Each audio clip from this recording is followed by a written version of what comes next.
Hello everyone, thanks for tuning in and to the International Academy of Ceramics for this opportunity. This is a big topic to distill into 5 minutes and I look forward to your questions. In 2017, I was invited to be a visual artist aboard the Canada C3 expedition. This was an ambitious project marking the 150th anniversary of Canada's Confederation, and it brought together Canadians from all walks of life to learn from each other, reflect on the past, and discuss diversity, inclusion, and reconciliation. For 150 days, the ship sailed from coast to coast to coast, hence the name C3. The expedition was divided into 15 segments, and I sailed in the high Arctic from Qikqtarjuaq to Pond Inlet on Baffin Island. Not everyone was celebrating this anniversary. Canada was built with a colonial mindset, and the dark side of our history was coming to light. A couple of years earlier, the Truth and Reconciliation Commission released its final report, and a commission looking into the thousands of murdered and missing Indigenous women and girls was underway. As soon as we set sail, the pack ice forced us out to sea for a couple of days, which made for an intense start to group dynamics on board. I titled my talk a Crucible because when you're on a ship with 25 passionate people, sharing hard truths of our untold history, there's nowhere to go. You have to sit with your discomfort and listen. And like a crucible, it gets hot in there, it becomes personal, and you're changed. I heard many stories during my 10 days aboard, stories that were difficult to tell. The importance of listening rang true. It took a long time to process this experience and find how I could contribute to the reconciliation of our divided nation through my work. One Inuk woman powerfully shared stories of her people's strengths, resilience, and adaptability. Among Aluki's many words of wisdom, one that stands out is how sick and tired she was of hearing, "I don't know how you guys survived up here."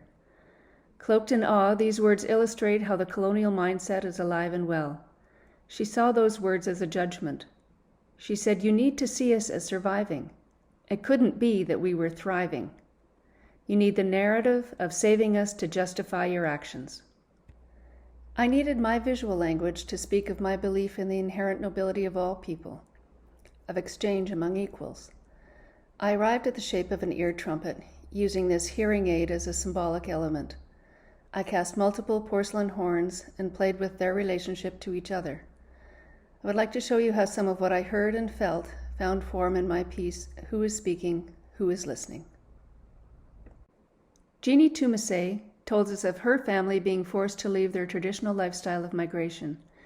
They were left on a rocky beach in November, without means to hunt, no boats, their dog teams slaughtered.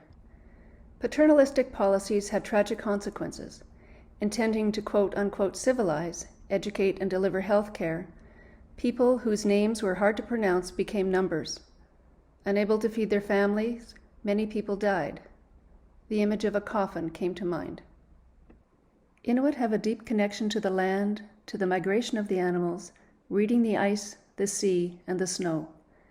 Elders speak of how quickly this traditional knowledge or IQ that allowed them to thrive is being lost. The accelerated pace of climate change in the Arctic makes the ice dangerous. Roads used to go hunting, to connect communities, are now unsafe to cross. At the end of an emotionally intense day, all too often the same people would take the microphone and explain to us what we had just experienced. There are many lenses through which to interpret life, and I believe we need to make space to hear from more diverse perspectives. One conversation that really struck me was about how widely recognized the importance of reconnecting with traditional spiritual practice is for healing within the First Nations communities. Yet there was a visceral pushback when I asked why we didn't see that the same solution could be key for the brokenness in our society, the people who perpetrate injustice. Conversation came back to a false dichotomy of us and them. There are many reasons for spiritual disconnect, but I think looking in the mirror and cleaning off the dust is vital. The language that we have as artists at our disposal is a powerful one. It's one that can touch hearts. And that's when we can tap into the energy that will heal wounds and move us forward. Thank you for listening.